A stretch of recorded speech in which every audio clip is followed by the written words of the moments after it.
असली में ये पिताजी जो है कोयम्बतूर में एग्रीकल्चर यूनिवर्सिटी के डीन थे, रिटायर्ड डीन हैं। के दो बेटी ईशा फाउंडेशन में योगा सीखने गए और उधर खुद संन्यास लेके उधर अंदर हैं। 2016 में माँ बाप ने एक पिटीशन डाला है, हेबियस कॉर्पस पिटीशन डाला चेन्नई हाईकोर्ट में कि बच्चों को छुटाने के लिए। बच्चों ने 2017 में कोयम्बतूर सिविल कोर्ट में पिटीशन डाला कि माँ बाप हमें तंग नहीं करना है बोल के एक civil suit for injunction file किया था। 15 जून को एक बड़ी बेटी जो अंदर है उसने फोन करके पिताजी को बोला कि तुम तो ईशा फाउंडेशन के विरुद्ध में बहुत लड़ रहे हैं, ये जो भी कार्रवाई कर रहे हैं लिटिगेशन है वो सब आप बंद करना है।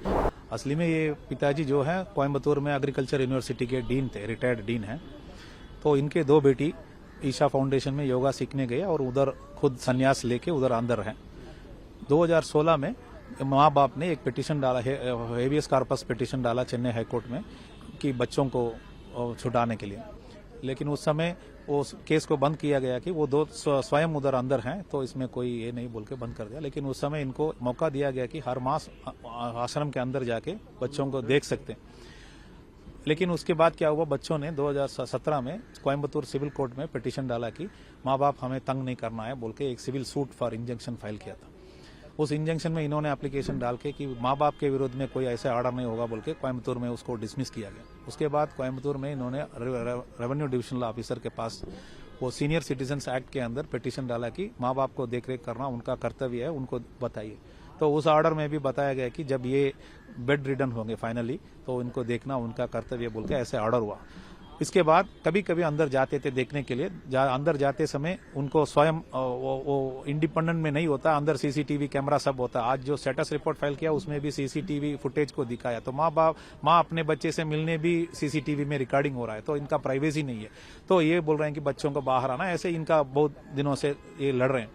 इसके बीच में 15 जून को एक बड़ी बेटी जो अंदर है उसने फोन करके पिताजी को बोला कि तुम तो ईशा फाउंडेशन के विरुद्ध में बहुत लड़ रहे हैं, ये जो भी कार्रवाई कर रहे हैं लिटिगेशन है वो सब आप बंद करना है, नहीं तो उसके लिए छोटा बहन अभी उपवास कर रहा है, बिना खाए सिर्फ पानी पी के उपवास कर रहा है। तो इनको ऐसे बोला तो इनको आशंका लगा कि हमारे बच्चों को उधर अंदर है तो अंडर ड्यूरस है, अंडर प्रेशर उनको कुछ फाउंडेशन का जो कार्रवाई है उसको वो कार्रवाई इसके पीछे हो सकता है बोल के इनका आशंका के कारण कि हमारे बच्चों का जान खतरे में है बोल के एचसीपी फाइल किया था। तो चेन्नई हाईकोर्ट में जब ये डिवीजन बेंच के सामने आया उस समय बेटियों भी वो स्वयं उसी दिन जब एडमिशन था उसी दिन वो भी उपस्थित थे। उन्होंने बोला कि हम स्वयं अंदर हैं, हमें कोई संन्यास हमने लिया, हम सन्यासी हैं, हम तो ऐसे उधर हम अपने आप रहते हैं, हमें कोई धमकी नहीं दिया, हमें कोई फंसा नहीं रखा है। उस समय इन्होंने उसके बाद न्यायाधीशों ने इनको भी पूछताछ किया वही कोर्ट में। पूछते समय इन्होंने पिताजी ने बताया कि इनके जो भी हुआ उसे बताया। उसके बाद माँ के पास पूछते समय माँ ने रो के बोला मेरा बच्चे मुझे चाहिए। मेरे माँ जब बीमार था मरते समय भी इन्होंने नानी को देखने के लिए ये लोग नहीं आए अपने नानी ग्रैंडमदर को देखने के लिए नहीं आए, ऐसे ऐसे बोल के वो रो रही थी। और उसने भी बोला कि जब जिस दिन इनके बेटियों ने संन्यास लिया था उस समय 9 और लड़कियों औरत भी संन्यास लिए थे। और इन्होंने बताया बहुत लोगों को ऐसे बर्बाद किया, ऐसे ऐसे बोला। तब उस सुप्रीम कोर्ट में नहीं, उस समय क्या हुआ चेन्नई में उस समय जज चेन्नई न्यायाधीशों ने पूछा कि हाईकोर्ट में कि ये क्या है और कोई केस है तो उसके बारे में बताओ। और उन्होंने ये भी बताया कि जो फोन का इन्वेस्टिगेट करो कि उसने जो फोन किया है वो ठीक है या नहीं। पुलिस को रिपोर्ट सबमिट करने के लिए बताए थे, लेकिन स्टेट पुलिस बड़े पैमाने में अंदर गए थे और इंक्वायरी कर रहे थे। इसके कारण इधर सुप्रीम कोर्ट में इन्होंने मूव करके स्टे लिया था ईशा फाउंडेशन ने। उसमें स्टेटस रिपोर्ट फाइल करने के लिए ऑर्डर दिया गया था, चेन्नई का एचसी भी इधर लिया गया था। आज हम लोग उपस्थित थे और स्टेटस रिपोर्ट फाइल किया गया है। स्टेटस रिपोर्ट में छोटे मोटे इधर उधर का कुछ डिफेक्ट्स बताया, बाकी सब तो 500 लोगों का स्टेटमेंट लेके अंदर के वासी है उनसे स्टेटमेंट लेके बताया कि ये सब ठीक है वो है बोल के ऐसे स्टेटस रिपोर्ट फाइल किया गया।